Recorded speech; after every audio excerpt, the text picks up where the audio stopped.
ಮೊದಲನೇದಾಗಿ ಅವ್ನು ಮಾತಾಡೋಕ್ಕೆ ಮುಂಚೆ ನಾನು ಮಾತಾಡ್ಬಿಡ್ತೀನಿ. ಮೊನ್ನೆ ಶೂಟಿಂಗ್ ಮಾಡ್ತಿದ್ದೆ. ಮೊನ್ನೆ ಕರೆಕ್ಟು ರವಿ ಸಾರ್ದು ಶೂಟ್ ಮಾಡ್ತಿದ್ದೆ. ಕರೆಕ್ಟಾಗಿ ಬಂದ ತಕ್ಷಣ ರವಿ ಸರ್ ಹೇಳಿದ್ರು, ಏಯ್ ಏನೋ ನೀನು 10:30 ಶೂಟಿಂಗ್ ಬರ್ತೀಯ ನೀನು, ಏನೋ ನೀನು ಅಂದರು ಧ್ರುವಂಗೆ. ಅಯ್ಯಯ್ಯೋ ಇಲ್ಲಣ್ಣ, ಯಾರಣ್ಣ ಹೇಳಿದ್ದು ನಿಮಗೆ? ನಾನು ಅವಾಗ ರವಿ ಸರ್ ಹೇಳಿದೆ, ಇಲ್ಲೆಲ್ಲ ಸರ್, ಅವನು 7 ಗಂಟೆ ಅಂದರೆ 7 ಗಂಟೆ ಬರ್ತಾನೆ. 7 o'clock ಈಸ್ ಮೈ ಬ್ರದರ್. ಅವನು ಹೀರೋ ಸೆಕೆಂಡ್ರಿ ನನಗೆ, ಈಸ್ ಮೈ ಬ್ರದರ್, ನನ್ನ ತಮ್ಮ.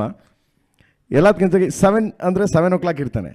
ತಪ್ಪಿ ಬೈ ಮಿಸ್ಟೇಕ್ ಒಂದು 10 ನಿಮಿಷ ಲೇಟ್ ಆದರೆ ನನಗೆ ಮೆಸೇಜ್ ಮಾಡ್ತಾನೆ, ಅಣ್ಣ ಒಂಚೂರು ಟ್ರಾಫಿಕ್ ಆಗೋಯ್ತು, 10 ನಿಮಿಷ. ಬಟ್ 10 ನಿಮಿಷ ಕರೆಕ್ಟಾಗಿ ಬಂದು ನನಗೆ ಇದು ತೋರಿಸ್ತಾನೇನು ಫೋನ್ನ, ಅಣ್ಣ ನೋಡೋಣ 7:10 ನೋಡೋಣ, ಇನ್ನೂ 1 ನಿಮಿಷ ಬ್ಯಾಲೆನ್ಸ್ ಇದೆ ನಿಂದು ಅಂತ. ಅಂದರೆ ಅಷ್ಟು ಪ್ರಾಂಪ್ಟಾಗಿ ಏನಕ್ಕೆ ಹೇಳ್ತೀನಿ ಅಂದರೆ ಎಲ್ಲ ಇಡೀ ಯೂನಿಟ್ ಇದ್ರು ಹಂಗೆ ಅಂದರು. ಸೊ ಯಾವಾಗಲೂ ಅಷ್ಟೇ ಪ್ರಾಂಪ್ಟಾಗೆ ತುಂಬ ಡೆಡಿಕೇಟ್ ಅಂದರೆ ಅವನ ಬಗ್ಗೆ ಮಾತಾಡೋಂಗಿಲ್ಲ. ಇನ್ನೊಂದು ಸರಿ ಮಾತಾಡ್ತೀನಿ ಡೆಡಿಕೇಶನ್ ಅವನ ಬಗ್ಗೆ. But is a prompt.